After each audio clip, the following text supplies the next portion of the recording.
अस्सलाम वालेकुम बच्चों, उम्मीद करता हूँ आप सब ठीक ठाक खैरियत से होंगे। इस वीडियो का जो पर्पज़ है वो ये है कि मैं आपको नॉन प्रॉफिट ऑर्गेनाइजेशंस का जो टॉपिक है उसका एक ओवरव्यू दिलवा दूँ, ताकि जब आप इसको डिटेल में पढ़ें तो आप इससे फेमिलियर हों और आप इसकी टर्म्स को जानते हो। नॉन प्रॉफिट ऑर्गेनाइजेशन के टॉपिक के मुख्तलिफ और लेक्चर्स भी मैंने रिकॉर्ड करे हैं, जिसमें हर एस्पेक्ट को डिटेल में कवर करा गया है और पास पेपर्स भी सॉल्व करे हैं। बट उससे पहले ये वीडियो आप देखेंगे तो आपको अंदाजा हो जाएगा कि नॉन प्रॉफिट ऑर्गेनाइजेशन का जो चैप्टर है उसमें क्या होगा और किस तरह का वो चैप्टर होगा, और नॉन प्रॉफिट ऑर्गेनाइजेशंस क्या होती हैं और उसकी किस तरह से अकाउंटिंग करी जाती है। तो सबसे पहले हम ये समझते हैं कि नॉट फॉर प्रॉफिट ऑर्गेनाइजेशंस जो हैं वो क्या हैं और किस तरह की हैं। देखिए, इसकी डेफिनेशन आपके पास जो लिखी हुई है वो ये है कि नॉट फॉर प्रॉफिट ऑर्गेनाइजेशन और organisations normally without transferable ownership interest. Without transferable ownership interest का मतलब ये है कि ऐसा नहीं है कि इसमें ओनरशिप आप किसी को ट्रांसफर कर सकें, मिसाल के तौर पर शेयर्स हों और वो शेयर्स आप किसी और को बेच सकें और उस specific not for profit organisation का कोई और मालिक बन जाए।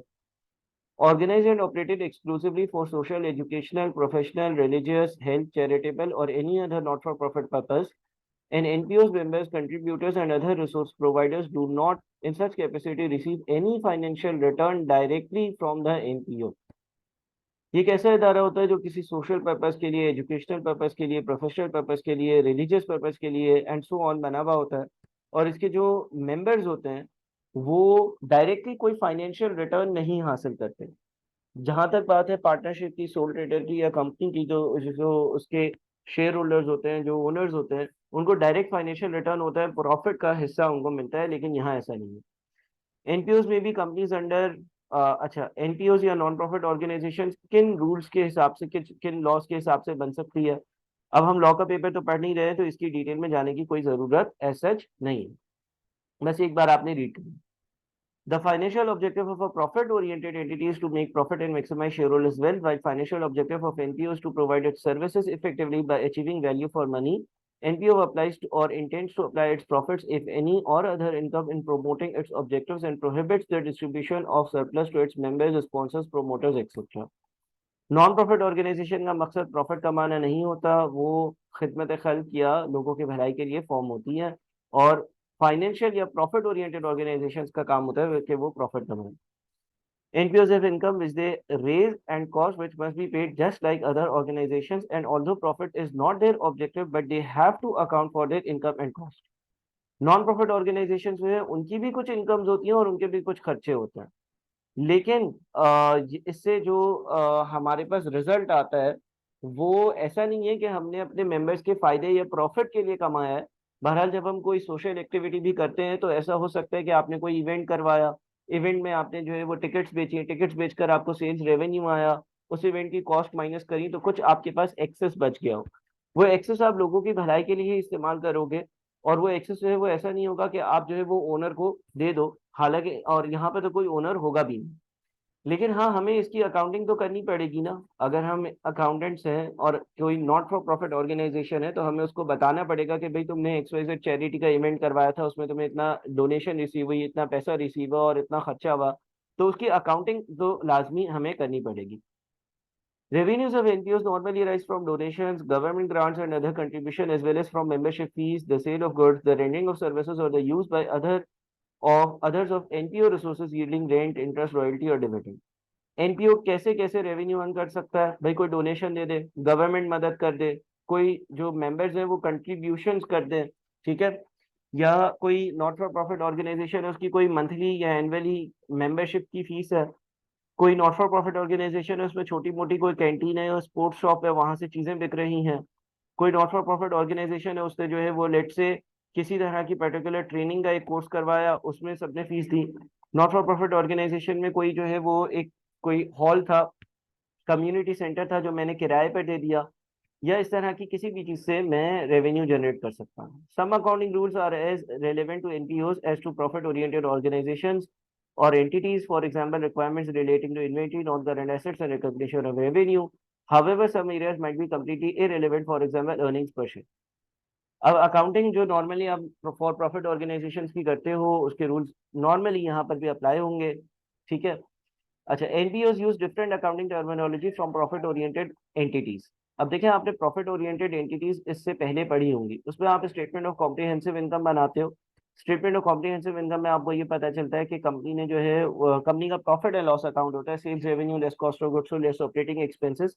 यहाँ पर इसको हम statement of income and expenditure कहते हैं।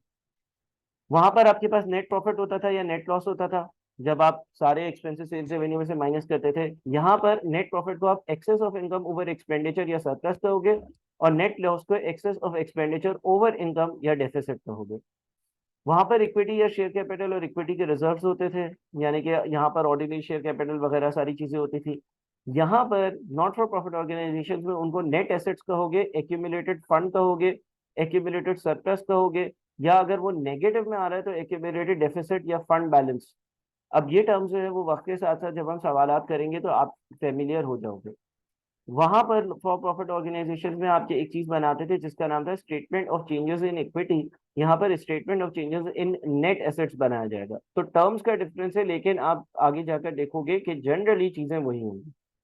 अच्छा, इसके साथ साथ मैंने कुछ की बातें जो है वो मजीद हाईलाइट करनी है इस पहले ही वीडियो में, ताकि आप उससे भी फेमिलियर हो जाओ। देखिए, आप फॉर प्रॉफिट ऑर्गेनाइजेशंस में बैंक अकाउंट बनाते थे। बैंक अकाउंट के बजाय यहाँ पर बनेगा रिसिप्ट एंड पेमेंट अकाउंट। चीज वही होगी। बैंक अकाउंट होता था, बैलेंस ब्रॉट डाउन आता था, क्योंकि मेरा एसेट है जनरली, यहाँ पे बैलेंस ब्रॉट डाउन आता था। अब आपको जहां जहां से पैसा रिसीव होगा वो सारी चीजें, यानी कि यहाँ पर रिसिप्ट आएंगी। पैसा क्लब को कैसे रिसीव हो सकता है? Subscription fees, membership fees, function कोई करवाया उसके टिकट से पैसे आए, कोई जमीन बेच दी, कोई एसेट बेच दिया, बैंक ने इंटरेस्ट दिया, बिक्वेस्ट, या फिर सन्ड्री इनकम। ठीक है जी। तो ये सारे वो सोर्सेस है कि जिससे जो है वो पैसा जनरेट हो रहा होगा, पैसा आ रहा होगा, यानी कि आप ये कह लो कि ये रिसिप्ट्स वाली साइड है, ये रिसिप्ट्स वाली साइड है। ठीक है। अच्छा जी। उसके बाद हम आ जाते हैं फिर अपनी पेमेंट वाली साइड पर। पेमेंट वाली साइड की अगर बात करते हैं तो डोनेशन टू डैम फंड, आपने किसी को, आपकी नॉट फॉर प्रॉफिट ऑर्गेनाइजेशन ने किसी को डोनेशन दी। रिपेयर्स का खर्चा, टेलीफोन का खर्चा, एक्सटेंशन ऑफ बिल्डिंग, यानी कि कोई कैपिटल एक्सपेंडिचर किया, कोई फर्नीचर खरीदा, इलेक्ट्रिसिटी का बिल पे किया। देखिए, ये सारे खर्चे जो है वो फॉर प्रॉफिट ऑर्गेनाइजेशन में भी अमूमन होता है। ठीक है। इसलिए क्योंकि फॉर प्रॉफिट ऑर्गेनाइजेशन जो है उन्होंने भी ऑपरेट करना है, उनके भी इलेक्ट्रिसिटी का बिल होगा, टेलीफोन का एक्सपेंस होगा, सारी चीजें होंगी। In short, receipt and payments account bank account की जगह बन रहा है। फिर आ जाते हैं इनकम एंड एक्सपेंडिचर अकाउंट। देखिए, वहां पर क्या होता था? वहां पर होता था स्टेटमेंट ऑफ कॉम्प्रिहेंसिव इनकम। वहां पर होता था स्टेटमेंट ऑफ कॉम्प्रिहेंसिव इनकम, यहाँ पर उसका नाम होगा statement of income and expenditure.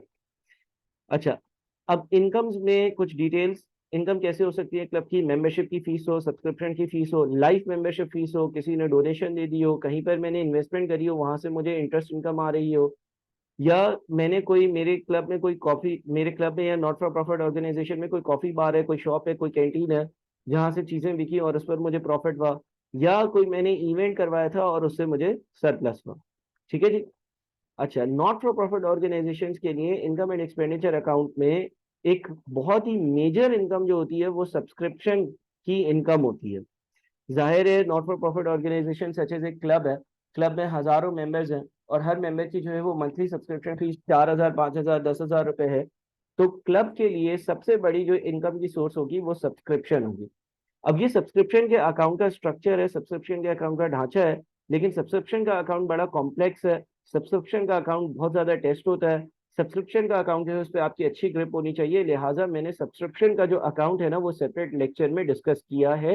अभी हम सिर्फ और सिर्फ इसको ओवरव्यू कर रहे हैं इस वीडियो में, पूरे चैप्टर को। सब्सक्रिप्शन अकाउंट आपके सिलेबस का, सब्सक्रिप्शन अकाउंट आपके पेपर का बहुत ही मेजर और इम्पोर्टेंट हिस्सा है, लिहाजा इसको हम अलग से डिस्कस करेंगे। और सब्सक्रिप्शन अकाउंट कैसे बनाना है, सब्सक्रिप्शन अकाउंट में क्या एडजस्टमेंट्स हो सकती हैं, ये बहुत ही क्रूशियल है, बहुत ही इंपॉर्टेंट है। तो इसको जरा आप इंपॉर्टेंट भी मार्क कर लीजिएगा। Life membership fees, a club should have an accounting policy for these. Possible policies include recognition as income when received, recognition as income over a specified period, and recognition in an equity reserve and accumulated fund. देखिए, एक और तरह की income जो एक club के लिए होती है वो लाइफ मेंबरशिप फीस होती है। कभी कभार कुछ क्लब्स ये बोलते हैं कि भाई आप मंथली 1,000 रुपए या 2,000 रुपए जो है वो नहीं दो, बल्कि आप एक साथ 50,000 रुपए दे दो, और आप 50,000 रुपए दे दो या 1,00,000 रुपए दे दो, और आप आपकी मेंबरशिप जो है वो जिंदगी भर के लिए एक्टिव रहेगी। तो इस केस में अब आपको जो पैसा मिल रहा है वो मिल तो एक बार रहा है, लेकिन उसके अगेंस्ट जब आपने सर्विस प्रोवाइड करनी है वो 25 साल 50 साल, जब तक वो मेंबर जो है वो कब्र में नहीं जाता, अल्लाह ना करे, लेकिन तब तक आपने प्रोवाइड करना है। तो इस इनकम को क्या मैं एक ही झटके में इनकम रिकॉर्ड कर लूं, यानी कि मैं क्या ऐसा कर दूं कि रिसिप्ट्स एंड पेमेंट्स का जो अकाउंट है, यानी कि इफेक्टिवली जो बैंक का अकाउंट है उसको डेबिट कर दूं और इनकम एंड एक्सपेंडिचर अकाउंट को क्रेडिट कर दूं। ये शायद इतना मुनासिब नहीं होगा। अगर आपने अकाउंटिंग बेसिक पढ़ी होगी और उसमें आपने एक्रूअल्स के कॉन्सेप्ट पढ़े होगा, मैचिंग कॉन्सेप्ट पढ़ा होगा, तो आपने ये पढ़ा होगा कि भाई क्योंकि ये इनकम एक से ज्यादा साल की है तो एक ही साल में इसको रिकॉर्ड करना जो है ना वो ऐसा ठीक नहीं है। एक ही साल में सारी इनकम रिकॉर्ड नहीं करनी चाहिए, बल्कि इसको डिस्ट्रीब्यूट करना चाहिए over a number of years. तो इसकी मुख्तलिफ ट्रीटमेंट्स हैं, जैसे जैसे हम सवाल करेंगे उसमें हम डिस्कस करेंगे, लेकिन लाइफ मेंबरशिप फीस का मतलब यह है कि आपने पूरी जिंदगी की मेंबरशिप की एक पर्टिकुलर फीस ले ली। फिर क्लब्स को डोनेशंस आती हैं, डोनेशंस की क्या ट्रीटमेंट्स होती हैं ये देखेंगे हम। फिर surplus from running and operation, जैसे कि मैंने कहा कि क्लब में या किसी भी नॉट फॉर प्रॉफिट ऑर्गेनाइजेशन में कोई कॉफी शॉप हो सकती है, कोई कैंटीन हो सकती है, कोई छोटी मोटी जो है वो शॉप हो सकती है। जैसे से कोई स्विमिंग पूल के साथ जो है वो स्विमिंग कॉस्ट्यूम बेचने की कोई शॉप हो सकती है। तो आपने क्या करना होगा कि अगर किसी सवाल में इस तरह की कोई चीज होगी तो हो सकता है कि आपको ये पूछा जाए कि भाई उस पर्टिकुलर कॉफी बार का या उस पर्टिकुलर दुकान से कितनी इनकम आपने कमाई। तो उसका आप सेपरेटली एक income and expenditure account type बना लोगे, उसका प्रॉफिट कैलकुलेट कर लोगे। फॉर एग्जांपल यहाँ पे कॉफी बार है, कॉफी बार से कितनी सेल्स हुई, opening stock add purchases less closing stock, इससे कॉस्ट ऑफ सेल्स आ गया, ग्रॉस प्रॉफिट आ गया, और यहाँ के अपने जो वर्कर्स थे, इलेक्ट्रिसिटी का बिल था, रेंट का बिल था, वो सारे एक्सपेंसेस माइनस कर नेट प्रॉफिट कैलकुलेट कर दिया। ये बिल्कुल ऐसा ही है जैसे आप normal not for normal profit and loss account बनाते हो, और इससे मुझे ये पता चल जाता है कि क्लब में जो कॉफी शॉप है वो कितना कमा रहा है, या कोई पर्टिकुलर एरिया या कोई पर्टिकुलर शॉप जो है उससे कितनी अर्निंग हो रही है। Surplus from running an event, कभी कभार हमने ये डिस्कस किया कि क्लब्स में या नॉट फॉर प्रॉफिट ऑर्गेनाइजेशन में कोई इवेंट हो सकता है, और उस इवेंट से आपको जो है वो फायदा हो सकता है, मुनाफा हो सकता है। तो ऐसा होगा कि आपने वो मुनाफा कैलकुलेट करना होगा। फॉर एग्जाम्पल आपने स्पोर्ट्स डे रखा है, उसकी टिकट्स बेचकर ये पैसे आए, और आपके जो खर्चे हुए, जो आपने गिफ्ट दिए, उसकी जो वैल्यू थी वो माइनस करी, तो आपको जो नेट अमाउंट बच गया वो यहाँ पर आ जाएगा। ये जब हम सवाल करेंगे तो सवाल में फॉर्मेट के साथ साथ इंशाल्लाह मैं डिस्कस करता रहूंगा। इस वीडियो में मैं सिर्फ ओवरव्यू दिलवा रहा हूँ।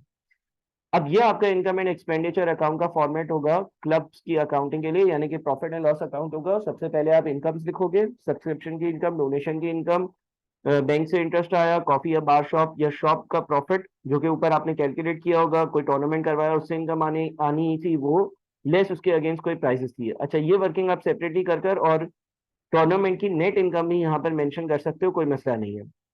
और जो आपके एक्सपेंडिचर्स थे, क्लब के expenses, rent, electricity, depreciation, repairs. दूसरा फॉर्मेट जो है अच्छा यहाँ पर क्या आ गया, सरप्लस या deficit of income over expenditure, यानी कि नेट प्रॉफिट या नेट लॉस।